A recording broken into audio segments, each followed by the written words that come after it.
Hello everybody, I'm Mark Tewksbury, your host for this program. Our goal is to reveal the methods and materials that turn out the everyday products you see around you. If you thought you knew something about these items, you might be in for some surprises. There's a whole world of things waiting for us to discover here on How It's Made. On today's program, compact discs, cheese, pantyhose, and fluorescent tubes.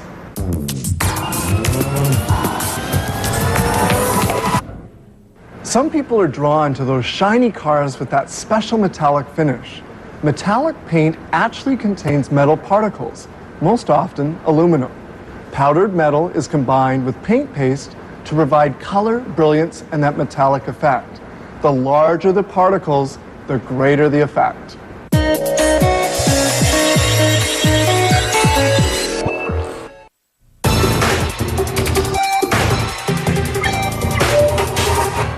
Millions of data bits representing numbers, words, music, and drawings, today all available on compact disc. The best part for me is it's so user-friendly. Compact discs are copies made from an original glass master disc. A thin plate of glass is first placed in this unit, which brushes the surface to perfectly clean it. The machine starts up. Cleaning is done with deionized water and a small goat hair brush. The excess water is eliminated by the rapid rotation of the disc. The disc then goes into this surface analyzer, where a laser beam inspects the cleanliness of the surface.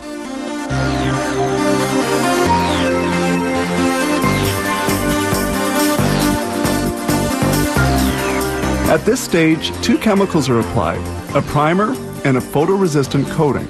This operation is done at a temperature of 21 degrees centigrade and lasts 3 minutes. The disc is delicately retrieved from the apparatus. Then the photoresistant coating dries in an oven for 30 minutes.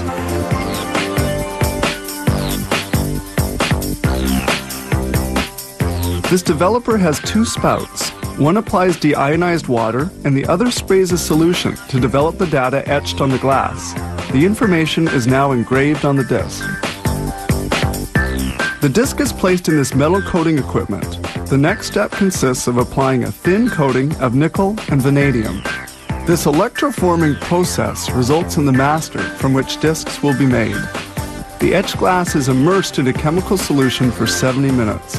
Then the plated piece is removed, thus obtaining a die. This die is sent off for finishing. It is stamped out into the desired shape. The excess material is later recuperated for recycling. Following on, the compact discs will be fabricated from this master unit. Here we clearly see the stamping out technique.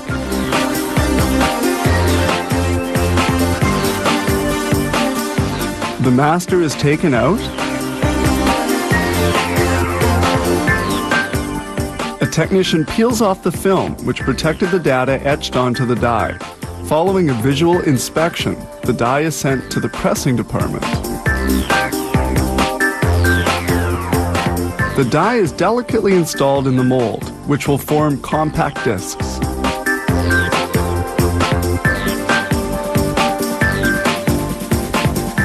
Discs are made from a very special plastic called polycarbonate. The mold is closed and liquid polycarbonate is injected into the die. It comes out as a small, hard, translucent disc. It is now ready to be metal coated so that it can be read by a compact disc reader. A robotic arm lifts the disc from the mold and places it on these supports.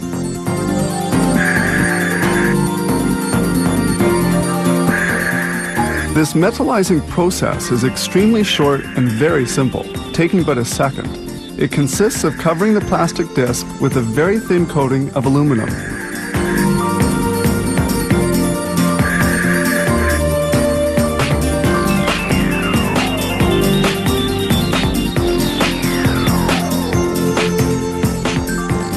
Here we see the inside of the mold, where the aluminum coating is applied.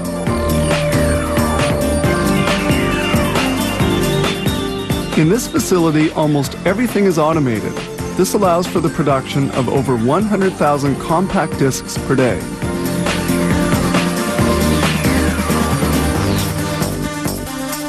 Protecting the surface of the disc is essential, so a coat of varnish is applied, which also allows silk screening to stick well to it. Ultraviolet lamps very quickly dry the varnish.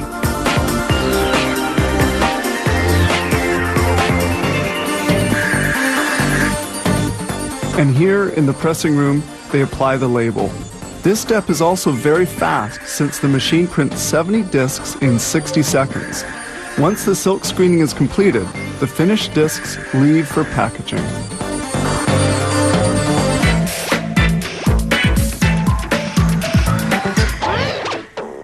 Pizza, lasagna, sprinkled on a salad.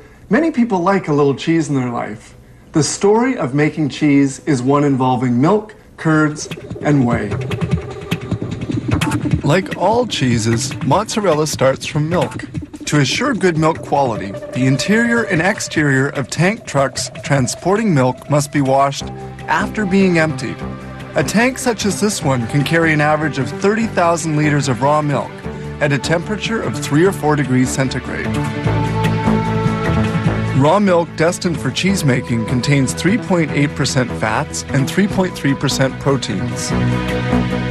They store the milk and whey, a milk byproduct, in these immense silos, each with a capacity of 225,000 liters. This milk separator extracts surplus cream to adjust the percentage of fat according to the type of cheese to be made. Fabrication begins with this tank, which feeds the pasteurizer. Pasteurization sterilizes beverages which can easily ferment.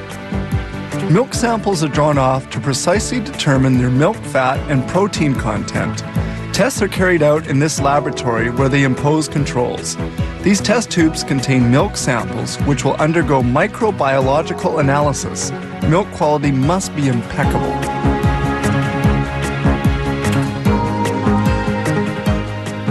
This is a curdler with a 25,000 liter capacity into which milk and other essential ingredients for making mozzarella are introduced, such as the enzyme rennet that curdles the milk.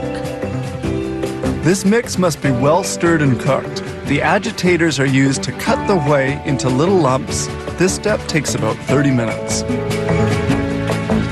The temperature of the tanks depends on the type of cheese they're making. Agitators continue stirring the milk. Once cooking is done, the whey is pumped onto tables to be drained. It stays there for about 25 minutes. The solid and the liquid are now well separated.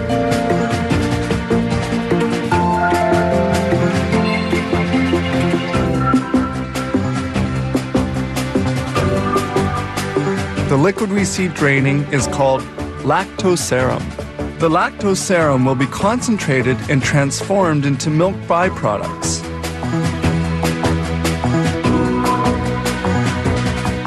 The water has been almost entirely extracted and the cheese particles are now sufficiently dry.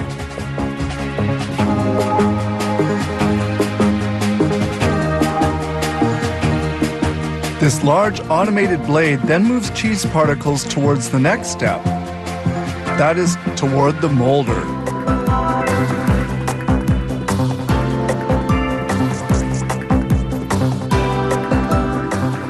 In the molder, the cheese is cut up before being carried to the cooker, the final processing step. It appears that this mozzarella has just the right texture.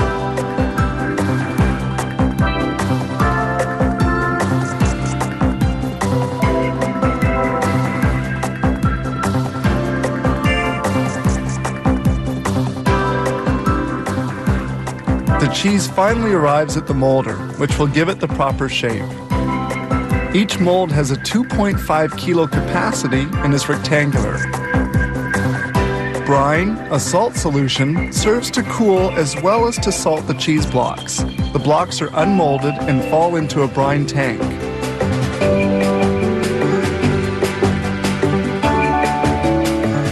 Following on, the cheese blocks will remain in another brine solution for a while. They are then carried by a conveyor towards another tank, where they will be immersed for 4 to 10 hours at a temperature of 2 degrees centigrade.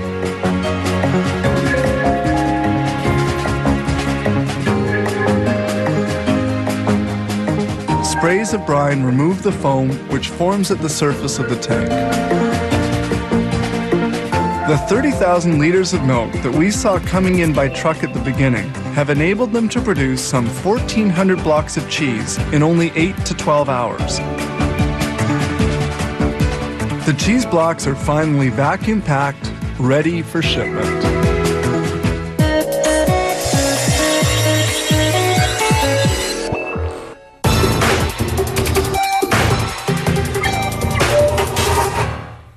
Women appreciate that pantyhose come in a variety of colors, shears, and textures.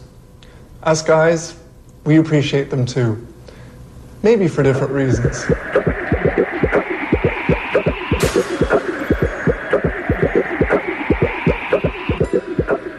Making a nylon stocking takes only a few minutes. However, it's a complex operation that involves the knitting of 5 to 8 threads as fine as a hair. The threads, usually nylon and spandex, strong and elastic, are used. Sometimes polyester or cotton are added. The knitting machine goes into action. This one fashions a tube for sheer stockings in 90 seconds. In 3 minutes, it makes a tube for tights. Its speed is adjusted according to the product being made, varying between 750 and 1,200 revolutions per minute. Once the tube is knitted, it is sucked up and lands in a bag where it will be inspected. More than 500 machines share the work, each making a model that is specific for it.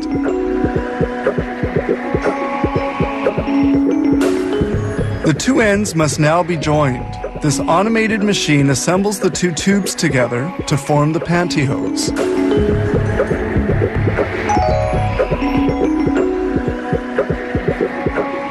Then a scissors cut the pantyhose, a necessary step in production of a pair.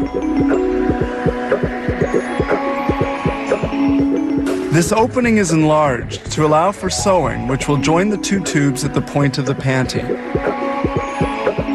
The label with the size or brand name is already sewn in place in just 10 seconds by this robotic machine. At this pace, it sews on 4,800 labels in 8 hours. Installing a gusset requires some preparation. A scissors makes a hole at the joining point. Then the stocking is turned inside out by suction so that certain stitching can be done on the inside. Thus, these stitches will be less visible.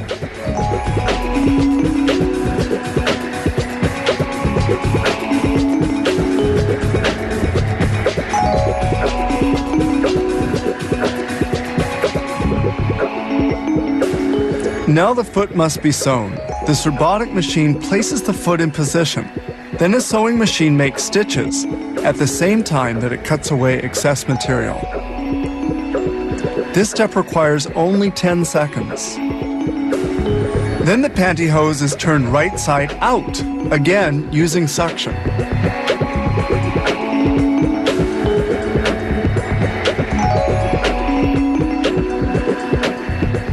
Everything is ready for installation of the gusset. The pantyhose is placed in a tub and taken to this department. The stocking is again suctioned and placed on a gusset machine by the operator. This method assures that the gusset will be installed well-centered without a pleat. Putting in the gusset is the final operation in the process.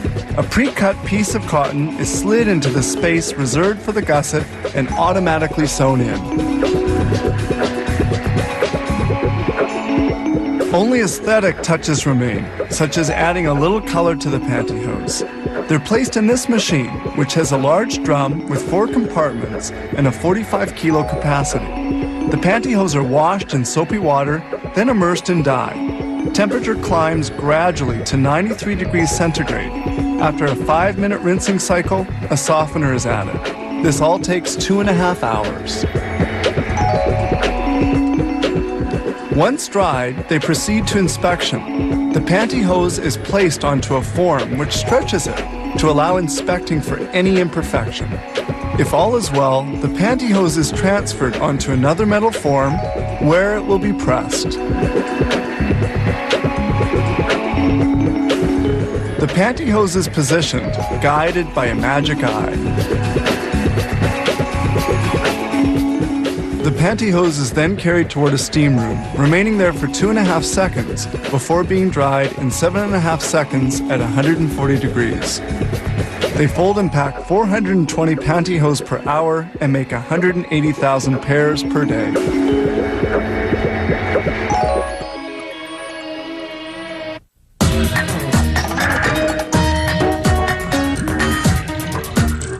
Besides providing light as cool white or with a rose-toned color, fluorescent tubing is also known as being a very low energy consumer, which is probably why we find it in so many homes, factories, and offices.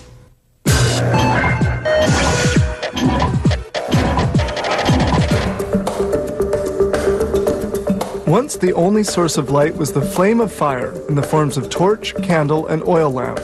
It remained so right up until the 19th century, when gaslight made its first appearance around 1840. Almost 40 years later, Thomas Edison invented his famous incandescent light bulb. In 1909, the Frenchman Georges Claude developed the fluorescent tube, a light remaining unaltered to this very day.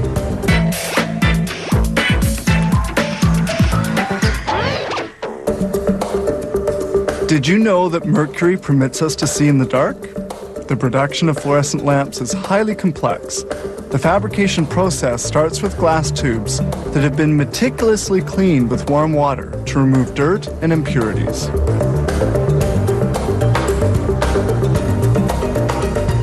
Then the tubes have to be specifically shaped with a folder shaper. They're heated for 30 seconds, then quickly curved using a template.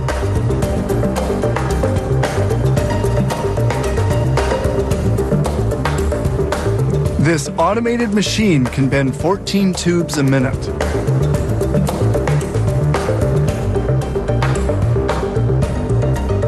The bent tubes go into the coating chamber, where a thin coat of phosphorus is applied to their inner surfaces.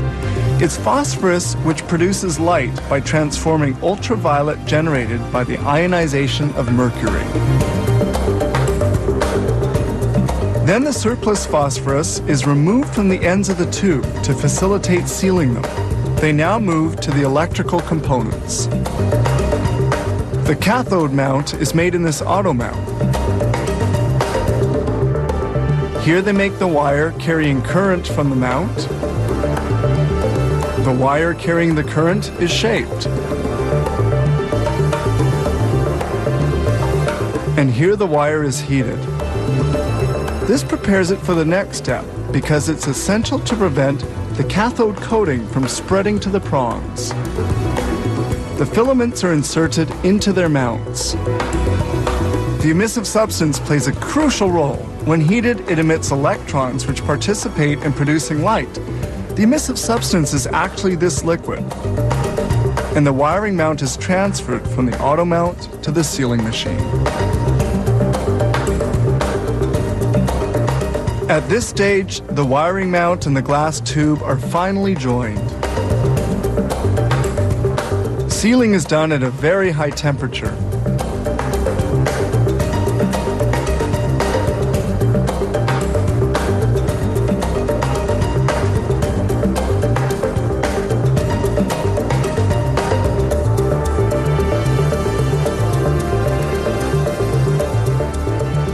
One important step remains.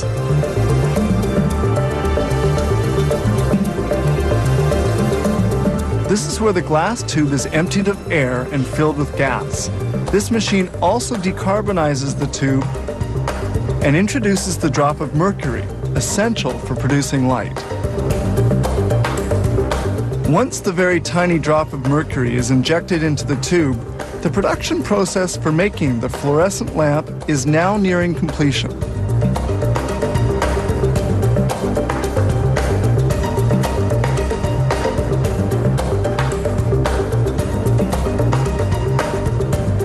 But one step still remains.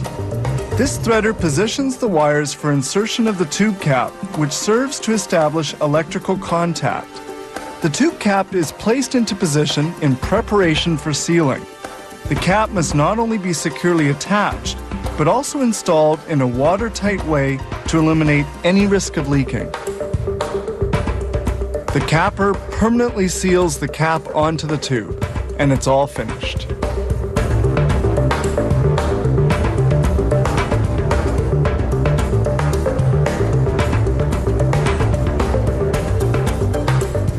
Each lamp is tested on a large testing wheel to verify its quality and good functioning.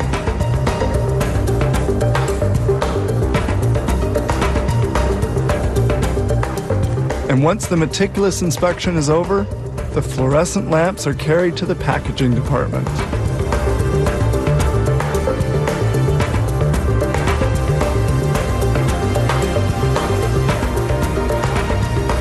A robotic machine handles the lamps and places them into the packages. The glass tubes have now become fluorescent lamps.